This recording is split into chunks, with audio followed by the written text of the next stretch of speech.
back to Dental Tourism Albania podcast. We are so happy once again to have Dr. Irma Marku here with us. You probably have had a chance to see her first podcast as an introduction, and today we are going to focus a little bit more with discussing implants. Who are the right patients? How are they decisions are made? What are the right implants for each patient? But let's let Dr. Irma talk us through this. Hey Irma, hello. Thank you again. Thank you for having me again. I know for the last few years you are very invested in implantology, and you've been running procedures, performing surgeries and inserting implants. And I think this is a very fascinating topic. Well, actually implants are the best solution to replace missing teeth without touching the adjacent teeth. Is everyone a candidate for an implant? Well, there are a few requirements certainly to be suitable for having a dental implant done, mostly health issues. But nowadays, with procedures we're performing now, more and more patients can profit from this dental solution. And are implants for a lifetime? Well, if done well, they mostly are, but as everything in our body, we age, our teeth age, our body structure, bones age, so I would never like to say that anything is eternally, but with care and if performed and if done correctly, they can last a very long time. If I was to ask you to walk us through, for example, from the first consultation, so I book an appointment with you at Dental Oasis in belief that I've got a few missing teeth and I've had this teeth missing for a few years. If you talk me through, I've booked an appointment, I've come to see you, what happens? How does the conversation run and leads to an implant? Actually, it's quite a little bit different perspective. Okay. The patient, most of them know that they are missing teeth, and they go to the dentist and they always ask for the best solution for them. And since here we start the conversation about their health issues first of all, and different options of replacing these missing teeth. Here we come up with one of the other solution is the implantology and replacing missing teeth with dental implants. What would be the first checks? Well, first of all, we have to make some questions on their general health. Sometimes we perform urine screening before the procedures for patients, old patients, patients with health problems, diabetics, and patients who have had radiotherapy before. So these are the patients where we tend to be more careful and to go through a more detailed questionnaire, let's say, to discuss if they are suitable patients for the dental therapy. Is there. Okay. So let's assume that I am generally healthy. What's my next step? Will it be an X-ray or? Yes, of course. The next step, once the patient has been guided through this option and he likes the idea, most of patients like the idea of not touching the adjacent teeth, preserving them, biologically healthy, then we need to take a CBCT scan or 3D. Okay, 3D scan. 3D scan. Yes. There we evaluate the bone structure of the patient. We need certain bone parameters to decide if the patient can actually receive the implant in this site when the tooth is missing or not. We need to have a certain density of the bone. Sometimes even we prescribe vitamins. And if the bone is not enough, what happens in this case? There are different types of implants now that almost you never have to dismiss a patient because of the bone. Now we are going towards where placing zygomatic implants, derivative implants, so transnasal implants. We find the bone wherever it is. Wherever you can. Yeah, and also we can do bone grafting, autolog bone grafting, which is from the same body of the patient, or bone that is synthetic or bovine bone. So we have a lot of options here. Yeah, but the procedure in this time maybe can last a little long. Maybe we need a little bit more time to prepare the bone, and then in the second moment to place the implant. Or sometimes we can do the bone grafting and the implant at the same time. It always depends on the situation of the patient. So if we were to assume another scenario where I have, for one reason or the other, I'm missing all of the teeth in my top jaw, how would I know if I'll need to have the terms that I see around all on 4, all on 6, all on 8? How will you determine this? Yes, now we say all on X. Okay. So all on X. All on X. Oh, all on X. All on Okay. X. So they can do these treatments and restore their teeth with a different number of implants. Usually minimally 4 if we want for each jaw. If we want to do in the maxilla, in the upper jaw, usually we need more implants because the bone consistency is different from the lower jaw. We determine this after we have the CBCT scan, obviously complete, and we measure the bone parameters.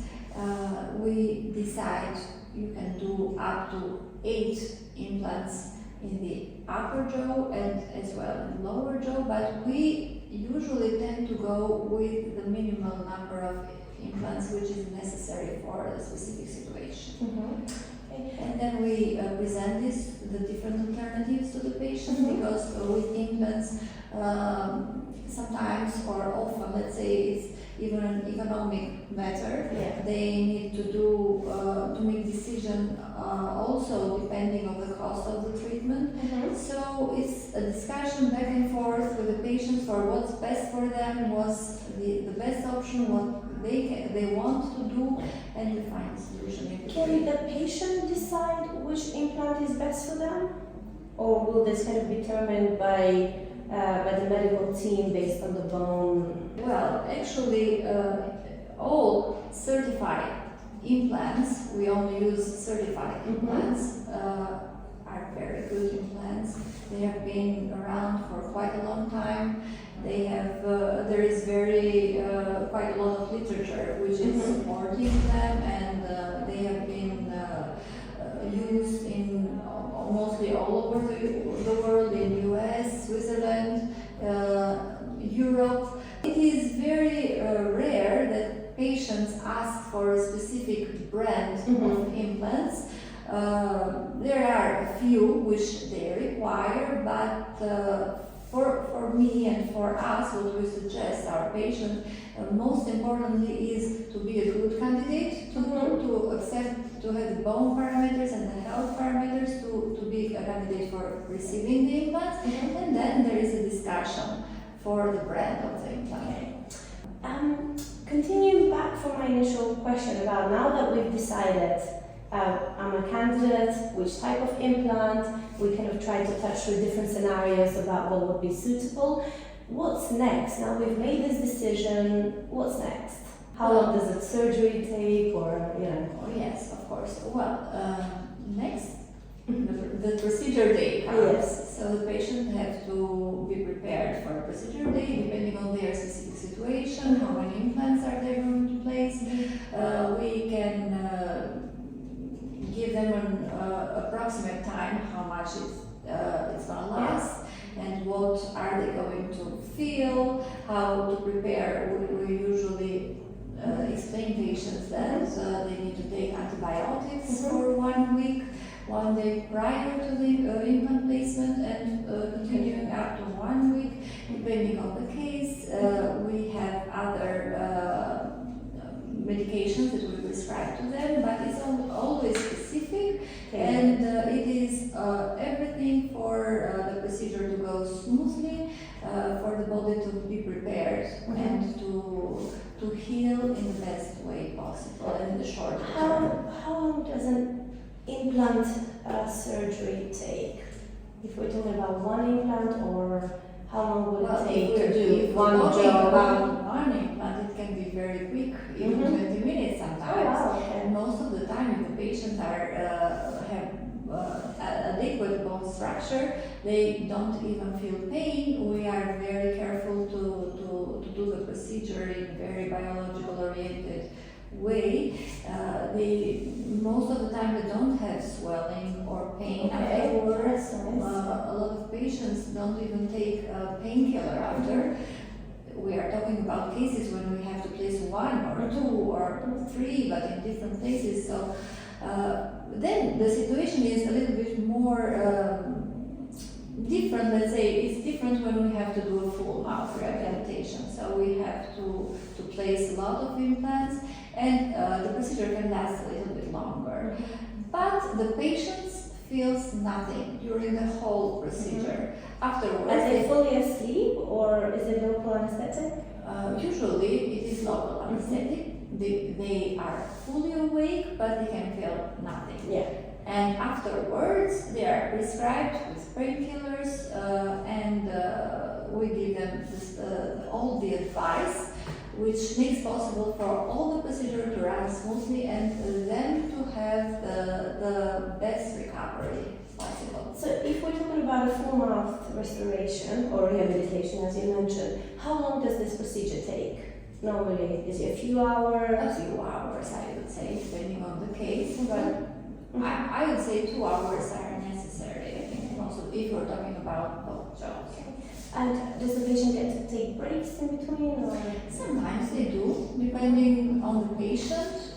When you finish one job, then they can take a break and we can start moving the other. So it always depends of the specific case, the specific patient, and how we decide to make them more comfortable possible. Do patients always get provisional teeth? When are these teeth placed? Because nobody wants to go back home without teeth, especially if they've taken the time and the financial costs and the distress of being there in the surgery. You at least want to go back home, with teeth in your mouth. Almost always they go back home with teeth. They have the provisionals inserted before they go. We didn't mention before that for the whole procedure to be finished, there is the second phase when they will be prosthetically restored, let's say. So for the bone and for the body to accept the implant and to fully integrate it, it will a couple of months will be needed. So in the meantime, the patients will have these provisional teeth. They are beautiful teeth. They are instructed to eat. The big question. Well, I always say my patients when they ask me what can I eat, I always answer you will eat the same things you would if you had no teeth at all. So we try to make the procedure, the integration of the implant to run smoothly, and we don't want to give them forces that can interfere in the recovery. I've often heard that patients get so comfortable with their provisional teeth that they forget to come back for their permanent. Yeah. How long can they keep these provisional teeth? Well, actually, provisional teeth are plastic teeth. They are very beautiful, and the aesthetic is really high, and they are sometimes reinforced, so they can last long. And a few patients, it has occurred to me actually, they come only when they break the provisional. And then they realize, when I see them, I always know first moment they broke the provisional because it's long after they had to come for the definitive process. Which normally would be maybe, as you said, a couple of months to Well, depend on we the person. usually want them to last up to 4 months. Okay. So this is the right time for the osseointegration to happen and for the implants to be corrugated with the final definitive teeth. In this case, the patient can start to eat and to have, let's say, solid food and to be less careful on what Okay. Does having implant require extra effort to keep hygiene or oral hygiene to a higher standard, or do you treat them the same as you would have done with your natural teeth? Well, yes, they need to have a lot of care. I would say every patient should have the best care they can, but when patients have implants, they need to be a little bit more careful in cleaning them because sometimes they cannot even clean them well. They have to return back to the dentist after. It's for a normal cleaning, but it would not be a normal cleaning, but the teeth would be unscrewed, cleaned underneath. Oh wow, and then so it's longer. So a little bit longer, but it's let's say it's imperative that they care as they are instructed. They have specific instruction how to clean their teeth and about their hygiene. So this is all the happy ending. You know, the treatment's gone well, the doctor's happy, the patient's buzzing, very happy, goes back. What are the side effects if things were to go wrong? You know, what should I feel? What should a patient ask the dentist? Because sometimes when you go to the dentist, you blank out. You start feeling a bit, afraid, anxious, and you forget all the questions that you had in your mind. What should a patient know in terms of the side effects of the implant surgery, and what could go wrong? Well, a procedure that has been very well planned, let's say, we don't expect anything to go wrong, but sometimes